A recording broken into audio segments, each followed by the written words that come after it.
Bem, pessoal, então, iniciando aí, né, nossa revisão de AV2, nós vamos falar aí sobre o sistema musculoesquelético, né? Com relação ao sistema musculoesquelético, nós temos que ver aí a questão das células, né? Nós sabemos que os osteoblastos e os osteócitos, eles tendem a diminuir no idoso, né? A partir dos 35 anos, eles tendem a diminuir, e os osteoclastos, eles tendem a aumentar, fazendo com que a estrutura óssea, né, do idoso, ela fique mais fraca, ela fique mais frágil, e daí o risco de quedas com relação a esse idoso. Nós temos aí a questão também da diminuição, né, dos líquidos sinoviais.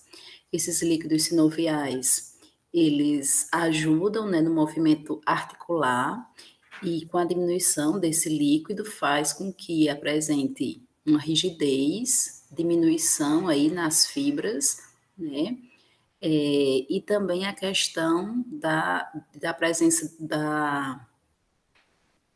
do desenvolvimento, né, da dor, né, com relação a os idosos, né? Então, o aparecimento dessa dor, né, devido à diminuição desses líquidos sinoviais, fazendo muitas vezes com que a articulação apresente rigidez, né, e dor.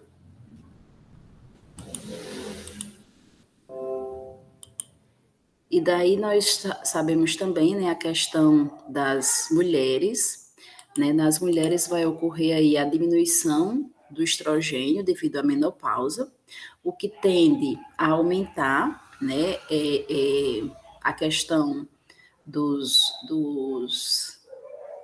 da dificuldade, né, com relação à formação óssea, a formação de cálcio, o desenvolvimento aí, né, do cálcio com relação à estrutura óssea. Então, nas mulheres, apresenta mais, né, uma complicação devido a esse enfraquecimento ósseo, né, pela diminuição aí do estrogênio.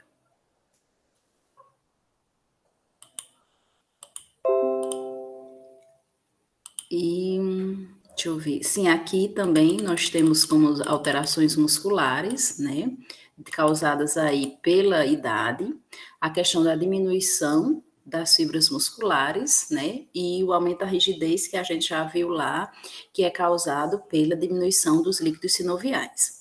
Então, com relação às, em suma, né, resumindo, a questão das estruturas ósseas, nós temos nas mulheres um agravante maior, né, devido à diminuição do estrogênio, devido à menopausa. Então, as idosas, elas tendem a sofrer um pouco mais do que os homens, né? Com relação à diminuição dos líquidos sinoviais, pode apresentar alterações das fibras musculares, que é uma diminuição das fibras musculares, e também o aumento da rigidez, causando dor para esses idosos, né? E além do que o aumento dos osteoblastos, né? Fazendo com que a reabsorção óssea ela seja causada, deixando os ossos mais frágeis, os ossos mais quebradiços e um risco maior aí de quedas.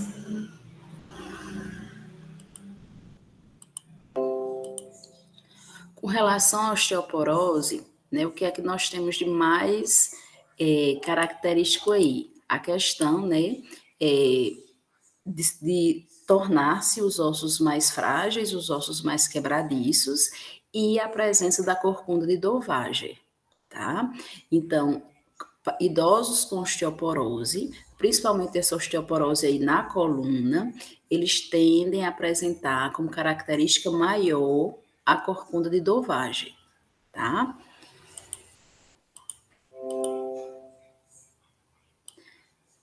Aqui, sim, aqui também nós temos a questão, né, da osteoporose ligada à diminuição da calcitonina, né, que é um hormônio da tireoide, e o aumento da paratireoide. A diminuição da calcitonina, ela vai também, né, facilitar a fragilidade dos ossos, né? Fazendo com que esses ossos fiquem mais quebradiços, e por isso as pessoas que têm, os idosos, né, que têm osteoporose, eles tendem uma facilidade maior, quando relacionado a quedas, a realmente a quebra de ossos, certo? E devido a isso, né, nós temos, além de tudo, todas as alterações do processo normal de envelhecimento. A osteoporose ela traz como agravante a questão da diminuição da calcitonina e o aumento do hormônio da paratireoide, o que vai facilitar, né, o que vai ajudar, infelizmente, os ossos a ficarem mais frágeis, os ossos a ficarem com menos cálcio, o que dificulta, né, o fortalecimento desses ossos. E daí também nós temos, na osteoporose, né, a questão do cálcio alimentar. Nós vimos que o cálcio alimentar, né, a reposição de cálcio, nos idosos, a absorção dele é bem menor, tá? Então, o que se recomenda é que a partir dos 30, 35 anos, a pessoa já comece a fazer esse complemento, né? Principalmente quem tem doenças na família, né? Já comece a fazer essa complementação do cálcio, tá? Nos idosos ocorre sim uma absorção, só que essa absorção ela é bem mais lenta.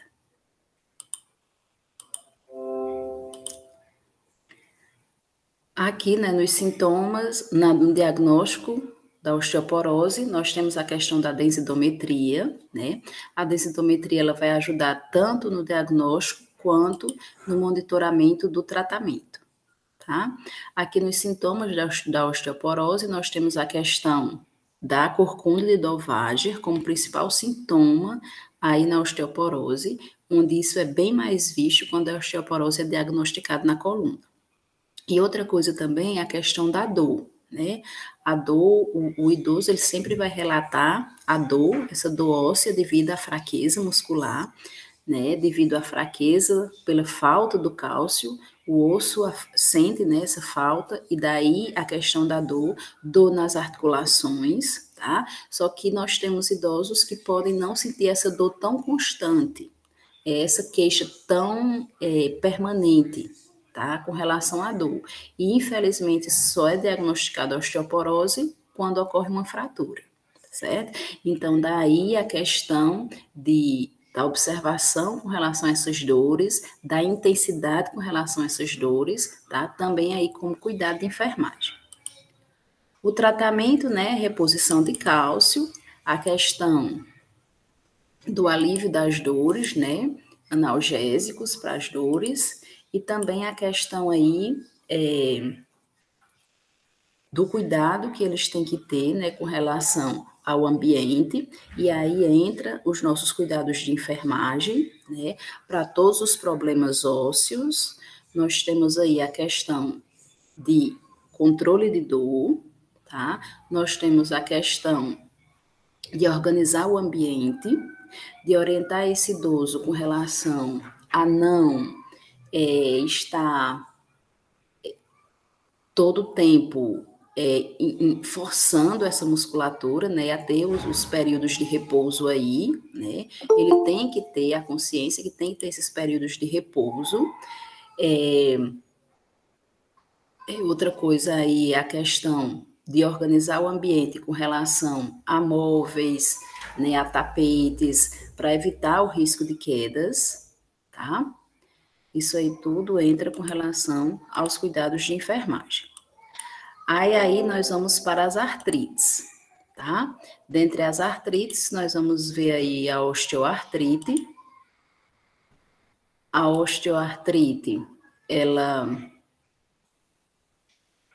né, é uma forma de artrite, né, que ela aumenta, né, com a idade, a incidência realmente é com relação à idade, né?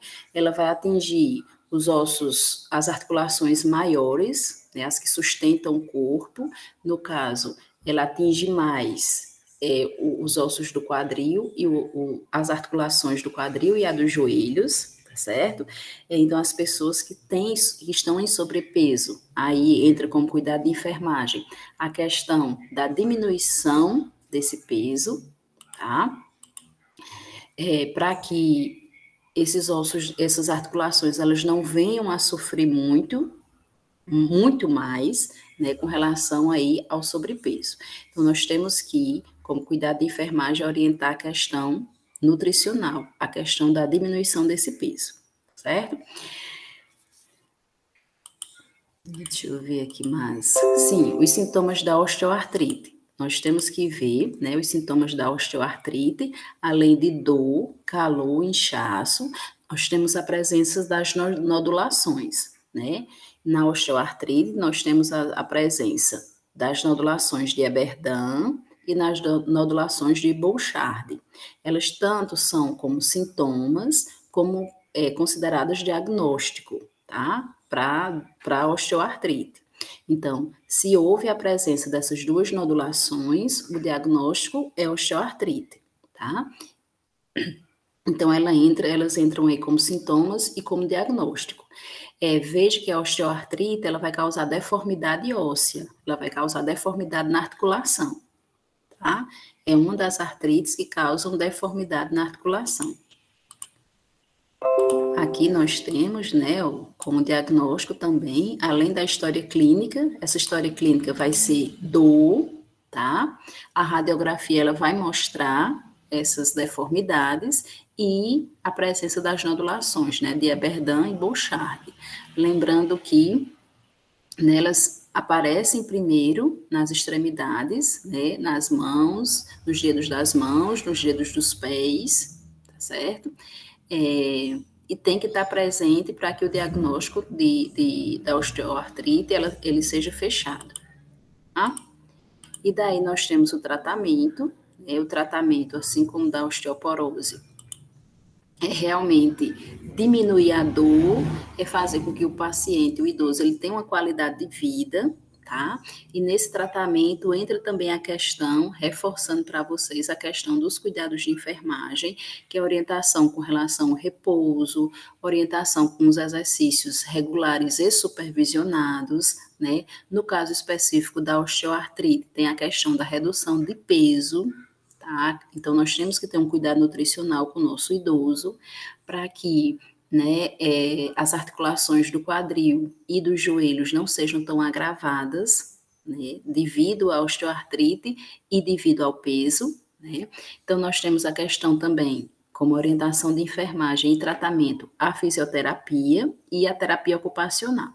Então, muitas vezes eles não vão mais conseguir desempenhar certas atividades que eles desempenhavam antes, e vem a questão aí da terapia ocupacional para ajudá-los nessa nova adaptação. Deixa eu ver mais o que é que a gente trabalha aqui.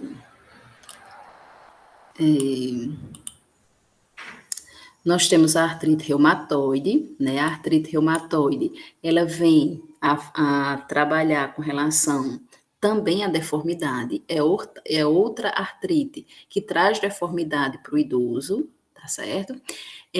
Nela, nós temos a questão, aqui, deixa eu mostrar para vocês. Sim, nós temos a questão da limitação dessas articulações, o que muitas vezes vai trazer imobilidade da articulação. O idoso, ele tende a perder, né, esse movimento da articulação, e nós temos que ver aí a questão da lei do uso e do desuso, quando esse idoso não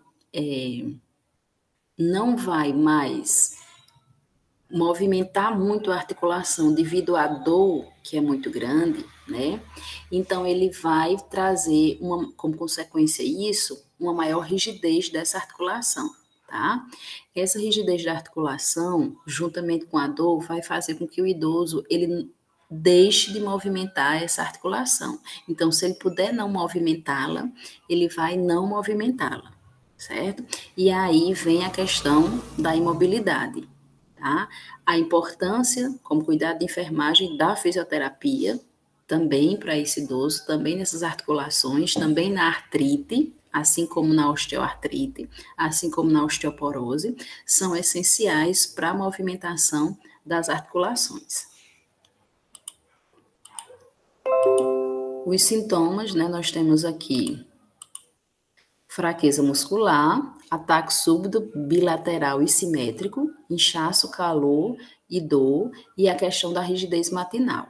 Outro cuidado de enfermagem que entra aí na questão da artrite é orientar esse idoso de quando ele se levantar, né, quando ele estiver deitado e for levantar-se, ele tem que passar um tempo sentado, né, para um possível fortalecimento dessa articulação, para que daí ele venha a caminhar, certo? Porque se ele estiver deitado e levantar-se logo para caminhar, então essa articulação ela não vai estar resistente, e daí esse idoso pode cair, e a gente sabe, né, o risco de quedas é bastante grande, né, para os idosos que têm aí problemas musculoesqueléticos, problemas articulares, ok?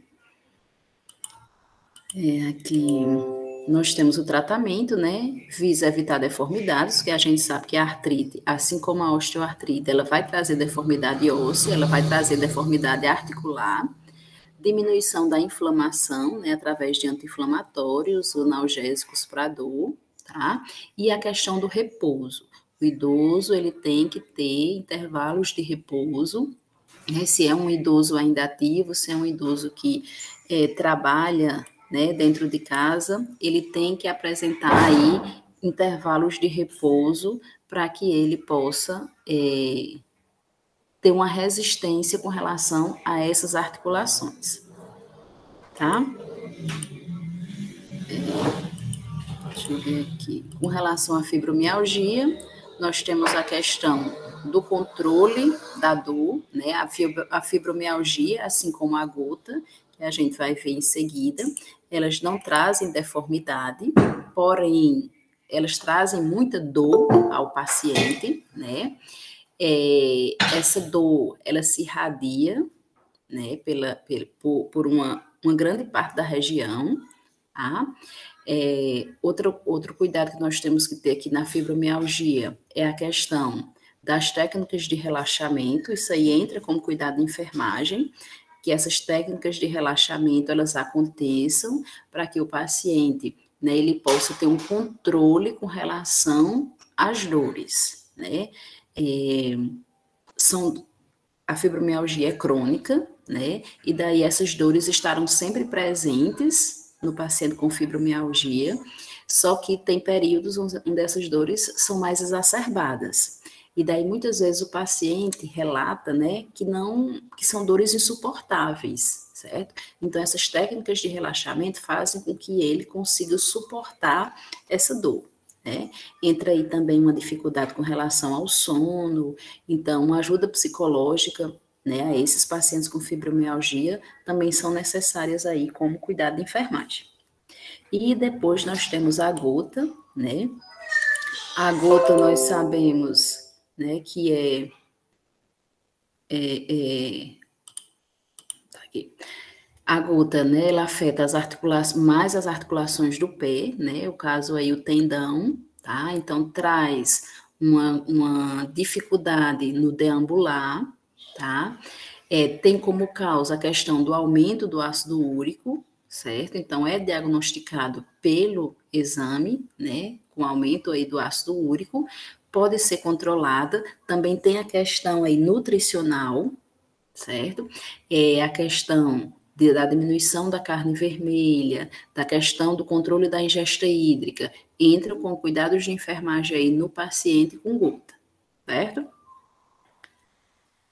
Pronto, pessoal, eu acho que o sistema musculoesquelético é mais isso, tá? Então, vocês deem mais uma olhadinha aí com relação à osteoporose, tá certo? Vendo a questão aí da sintomatologia, do que caracteriza, né, a questão da osteoporose, a corcunda de Dovage. Na osteoartrite, nós temos a questão também da sintomatologia, né, a presença das nodulações de Eberdan e de Bouchard.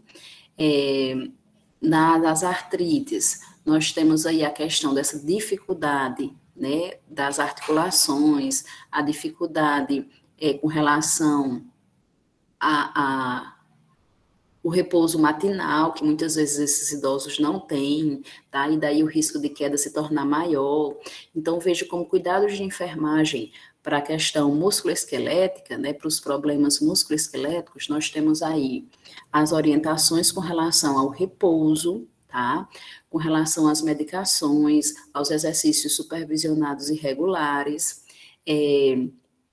a questão do acordar, né, a orientação com relação o repouso matinal, a orientação com relação à questão nutricional, tá? A diminuição do peso para aqueles pacientes que apresentam osteoartrite, tá?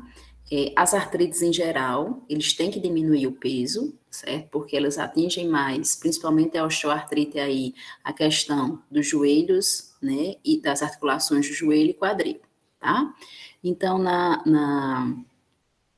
no sistema musculoesquelético, fica mais isso aí, tá certo? E daí a gente entra no sistema neurológico. Deixa eu só apresentar aqui para vocês.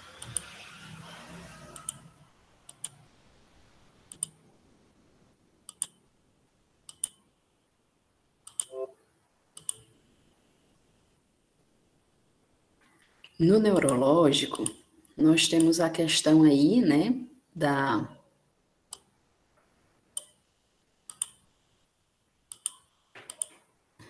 Nós temos a questão aí, né, das perdas neuroniais, né, o que traz certas dificuldades, né, com relação às lembranças, tá? Então, a questão do esquecimento, ele é bastante característico aí no idoso, devido a essa questão das perdas neuroniais, né? Nós temos também aí o comprometimento da função sensorial, que vai atingir aí os 5 sentidos, tá? Os sentidos mais prejudicados com relação a essa diminuição da função sensorial é a audição e a visão, tá? O que vai trazer no idoso certas vertigens, e a gente tem que ter um cuidado com relação aos reflexos, porque os reflexos, eles ficam diminuídos, ok? Devido à presença aí, ou devido à diminuição aí dessa função sensorial, tá? E daí, das patologias, nós temos a questão dos delírios, certo? Os delírios é um comprometimento da função intelectual, certo? Que ela pode ser reversível, e isso vai fazer com que esse idoso, ele possa ter momentos de delírio, mas isso não caracteriza que ele vai delirar o tempo todo, tá certo? Durante esses períodos de delírio, o idoso, ele pode apresentar alucinações e ilusões, certo? E nós temos que ter um cuidado com relação aos fatores estressores, tá? Então, os delírios, eles estão mais presentes no paciente com Alzheimer, certo? Que eles podem apresentar aí, que eles irão, né, o paciente com Alzheimer, devido ao processo degenerativo, eles irão apresentar esse comprometimento intelectual, onde eles vão esquecer as pessoas, esquecer os nomes, esquecer o local onde ele vive, tá certo? E veja que o idoso sem Alzheimer, ele pode ter, né, esses delírios também pela questão do uso de drogas, né? Pela questão medicamentosa, certo? Pela questão do fator estressor. Então, muitas vezes o idoso, quando ele recebe um diagnóstico, quando ele é orientado a não fazer algo que ele fazia antes, isso pode ser um fator estressor e esse idoso apresentar aí momentos de delírio. Por isso que a questão do acompanhamento, né, da presença do cuidador, né, com relação a dizer, a relatar que esse idoso apresentou ou não delírios é bastante importante, certo? Nós temos também a questão aí da demência, certo? Na demência a demência também é característico lá no Alzheimer, né? Então, na demência nós temos uma diminuição do funcionamento mental e cognitivo, né, onde o idoso, né, com Alzheimer, ele vai apresentar demência, e essa demência, ela é progressiva, vai se evoluindo, porque o idoso ele vai apresentar afasia, a praxia e a agnosia. Né? O que é a afasia? É a dificuldade na fala. Tá? O que é a praxia? É a dificuldade motora, certo? E a agnosia é a dificuldade de reconhecer pessoas, de reconhecer objetos, né? Então, por isso que a demência ela é muito característica lá no Alzheimer. Por quê? Porque esse idoso ele vai esquecer onde colocou as coisas, depois ele vai esquecer o nome das pessoas, né? A relação que ele tem com as pessoas, depois esquecer as próprias pessoas, o local onde ele viveu sempre e até o seu próprio eu, né? Que a gente chama de despersonalização, certo? Deixa eu ver outra coisa aqui.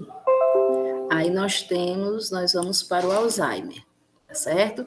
O Alzheimer é uma doença crônica, né? É uma doença progressiva, é uma doença degenerativa, né? Onde é mais o que é que tem de mais característico no Alzheimer? A questão da demência, tá certo?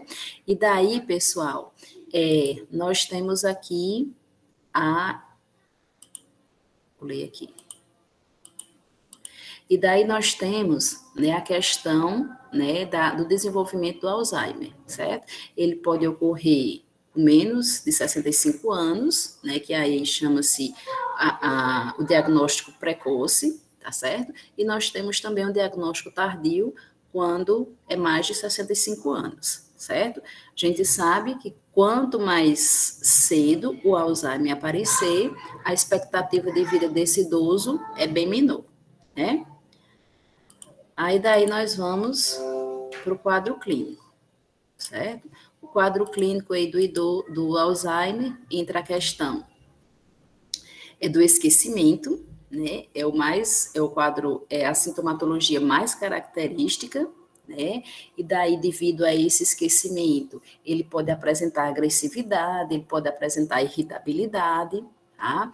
Então, o acompanhamento psicológico, ele é interessante, né? Ele é orientado para o paciente com Alzheimer, assim como para os cuidadores, né? Porque eles irão sofrer a questão dessa evolução, virão sofrer com essa agressividade, com essa irritabilidade, com esse esquecimento do idoso, tá certo?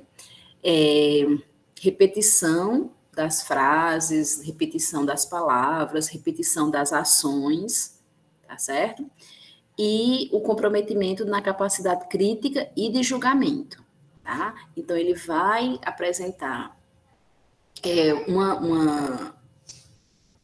como é que eu posso dizer, uma desorganização mental, onde ele vai esquecer as coisas, onde ele vai esquecer as pessoas, né? Todos aqueles estágios que a gente viu aí no paciente com Alzheimer, que a gente vai já apresentar aqui para vocês.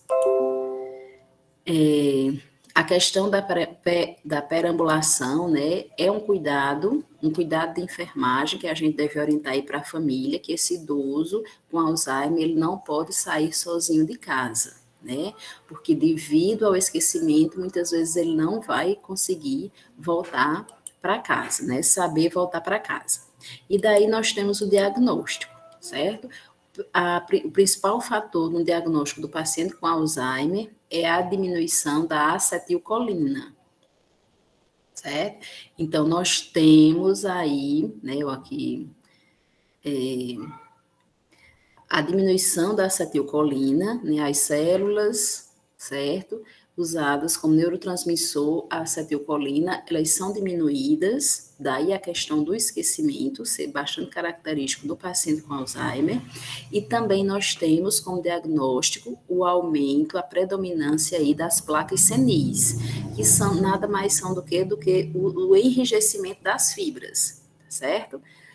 Das fibras neuroniais. Então, todo idoso, ele apresenta placas senis, todo idoso, ele apresenta esse enrijecimento dessas fibras neuroniais. Só que no paciente com Alzheimer, essas placas senis, elas estão mais presentes, elas são mais predominantes, tá? Fazendo aí, né, surgir a questão do esquecimento como principal característica aí do Alzheimer. E aqui nós temos os estágios do paciente com Alzheimer.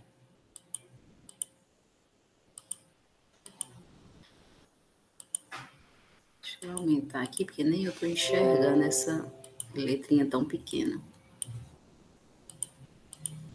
Pronto, então os estágios nós temos aí, são 4 estágios, né? O estágio inicial, que é a fase de esquecimento e incerteza, é aqui onde ele acha que ele colocou um objeto no canto e ele esquece, né? Ele não sabe, vem a questão da irritabilidade. Nós temos o estágio médio, que é a fase confusional, onde ele já está começando a esquecer o nome das pessoas. O estágio posterior, que é a fase da demência. Então, aqui, muitas vezes, ele já não tem mais o controle dos esfíncteres, a questão do senso, né? Então, de repente, ele pode chegar nu, porque ele não lembra que ele vestiu ou não a roupa, né? Aqui ele não lembra se comeu, ele já está esquecendo as pessoas, tá? E nós temos o estágio final, onde esse paciente está totalmente dependente dos cuidadores, tá? Onde aqui ele já não lembra mais, muitas vezes, nem quem é ele, né? Nem sua história, então já a questão cognitiva e mental já está totalmente prejudicada. E como tratamento, né, é a questão dos cuidados com relação à incontinência, dos cuidados com relação à deambulação, sabe que esse idoso não pode só sair sozinho, entra aí também como cuidado de enfermagem e também dá um suporte à família, tá?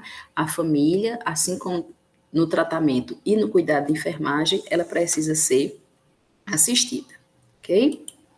E daí nós vamos para o Parkinson, né? Aqui o Parkinson é um distúrbio neurológico, né, lentamente progressivo, que vai afetar frequentemente aí os idosos. E nós temos aqui, como diagnóstico do Parkinson, a questão da diminuição da dopamina, tá? Então, a dopamina, ela vai fazer, vai facilitar aí o aparecimento dos tremores, né, tão característico aí no paciente com Parkinson, tá certo? Então, lá no Alzheimer, nós vimos a questão, o diagnóstico é a diminuição da acetilcolina. No Parkinson, nós temos como diagnóstico principal a diminuição da dopamina. E daí, né, como quadro clínico, nós temos a bradicinesia e a perda dos reflexos posturais, né? E daí, como características principais, nós temos os tremores, né, nas mãos e nos pés, né, nas pernas, nos membros superiores e nos membros inferiores. Nós temos a postura encurvada e os joelhos e os cotovelos flexionados. O paciente com Parkinson, ele também tem uma marcha curta, né? As passadas são bem curtas, que facilita aí as quedas, tá? Então, o cuidado de enfermagem que nós temos aí com o paciente com Parkinson é a questão das quedas, tá certo? E também nós temos como característica aí a face inexpressiva. Certo? Então, esse paciente, ele não vai sorrir, a gente não vai conseguir observar uma expressão facial nele com a evolução da doença, tá? E daí nós temos, né, uma atenção maior na questão dos tremores, certo? Esses tremores entram também como história clínica para o diagnóstico do paciente com Parkinson, além da diminuição da dopamina, nós temos a história clínica, tá? E temos que lembrar que esses tremores, eles iniciam em repouso, certo? Então, no início da doença, o paciente ele vai apresentar os tremores quando a mão, né, está em repouso, quando as pernas estão em repouso. Em movimento, não apresenta esses tremores.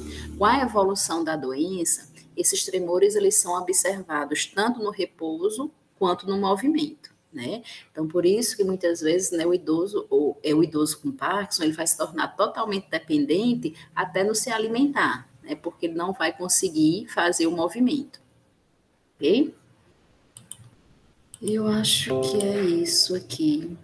Sim, nós temos, né, outros sintomas também com relação ao Parkinson, a questão da produção da saliva, que eles produzem excessivamente a saliva, devido também à questão da rigidez, a rigidez na face, certo? É a constipação, a incontinência urinária, a fala lenta, devido também à dificuldade muscular da face, a diminuição da função sexual, tá? E a diminuição das atividades diárias, o que causa aí, né, como nós vimos, a dependência.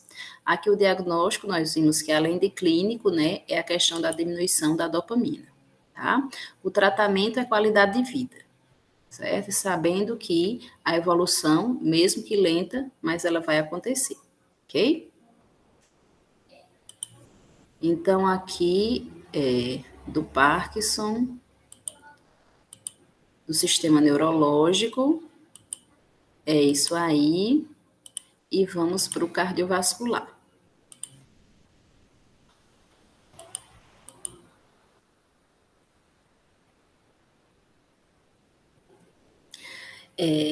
Só resumindo lá, né, a questão do sistema neurológico, então nós vimos que nós temos a diminuição dos neurônios, né, o que vai causar o principal fator no idoso, que é a questão do esquecimento. Então, o esquecimento ele já faz parte do processo normal de envelhecimento do idoso. Nós temos também a diminuição das funções sensoriais, o que vai atingir aí os 5 sentidos. Os sentidos mais atingidos são a visão e a audição, tá? Que juntamente com a rigidez das fibras musculares vão causar aí as vertigens tão características no idoso. Então, cuidado de enfermagem que nós devemos ter, né, com relação ao idoso com problemas neurológicos, é a questão de quedas. Aí nós temos a questão dos delírios, que eles podem ser reversíveis, onde o idoso ele pode apresentar crises de delírios, períodos de delírios, crises não, né? Períodos, certo? E a demência, que é muito característico no idoso, né? Onde ele vai apresentar a dificuldade na fala, a dificuldade motora e a dificuldade em reconhecer pessoas e objetos, que é o que a gente chama de agnosia. E daí nós temos o Alzheimer, que tem como principal característica o esquecimento, né? Onde há uma evolução desse esquecimento, por isso que a gente viu os estágios, né? A gente tem que acompanhar aí essa evolução desses estágios, e o principal diagnóstico é a diminuição da acetilcolina e a formação das placas senis, né? Que já são presentes no idoso, só que no idoso com Alzheimer nós temos uma predominância maior. E daí vem a questão do Parkinson, né, onde a principal característica são os tremores. Esses tremores eles se iniciam aí no repouso e depois eles evoluem para o movimento, né, a estarem presentes também no movimento. Então nós temos aí a questão de outros sintomas como a constipação, a questão da salivação, da diminuição dos esfínteres, da diminuição da função sexual, e a rigidez em toda a musculatura, né? A rigidez na face, a face encurvada, a questão do caminhar curto, tá certo? Cuidado de enfermagem aí também a questão de quedas, e o principal diagnóstico aí do Parkinson é a diminuição aí da dopamina, ok? E daí nós vamos para o sistema cardiovascular. Aqui no sistema cardiovascular, nós temos mais a questão aí da mudança, né, da alteração com relação ao processo de envelhecimento, certo? Então, nós temos aí que a camada muscular do ventrículo esquerdo torna-se 25% mais espessa, a elasticidade miocárdica diminui e há um aumento na rigidez muscular cardíaca, resultando na força contrátil dos ventrículos, certo? Nós temos um débito cardíaco diminuído aí em 25% devido a complicações desses ventrículos, certo? A aorta e a artéria, ela perdem a elasticidade e os vasos diminuem 50% a capacidade de estriar-se. Então, aqui, pessoal, nessas alterações do envelhecimento, né, nós temos que ver, né, que dá uma atenção, né, nessas alterações do envelhecimento devido à complicação com relação aos ventrículos. Né? A gente sabe que aí, né, nós temos a grande circulação e a pequena circulação, e elas dependem aí do funcionamento ventricular, né, para que ele ocorra, para que elas ocorram. E aí, quando esses ventrículos eles não estão funcionando bem, né, a questão da sístole e da diástole, a questão da contração e do relaxamento, eles vão trazer complicações tanto pulmonares, né, quanto sistêmicas, né, quanto à falta de oxigenação em todo o corpo. Então, a questão da queixa de fadigas nesse idoso, né, ele é bastante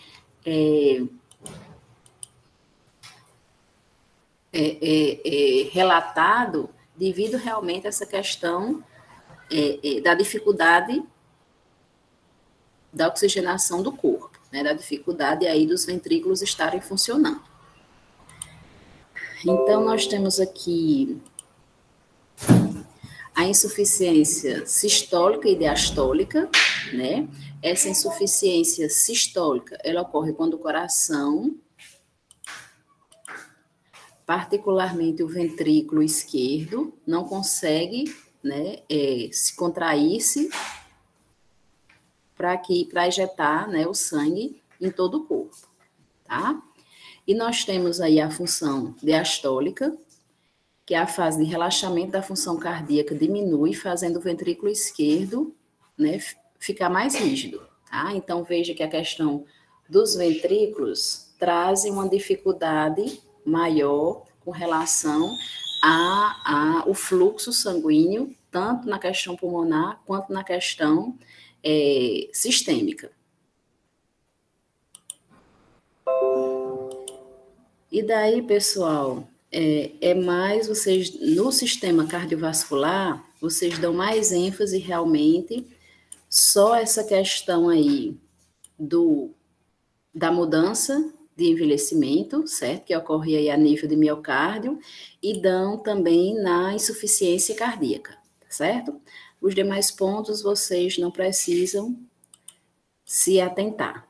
É mais só uma questãozinha aí com relação a esses dois pontos, certo? Tranquilo aí? E daí a gente